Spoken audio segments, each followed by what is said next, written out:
இந்த 2 கோபுரம் தெரியுது இல்லைங்களா, அது வந்து பின்னாடி பேக் சைடில் இருக்கிற கோபுரம்.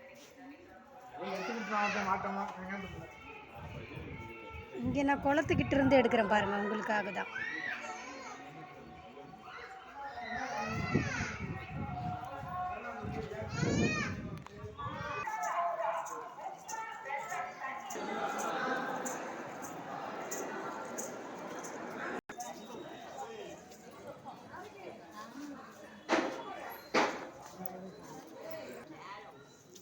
இந்த கோபுரம் பார்த்தீங்கன்னா பின்புறம் இருக்கிற வாசலுக்கு பின்னாடி இருக்கும். முதல்ல காமிச்சோம் இல்லையா, அது வந்து ஃபஸ்ட்டு கோபுரம். இது பின்னாடி இருக்கிற வாசலில் இந்த கோபுரம்,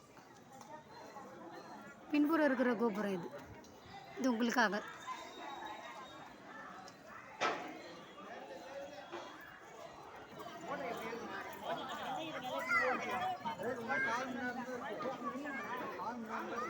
ஆட்டா பாருங்க.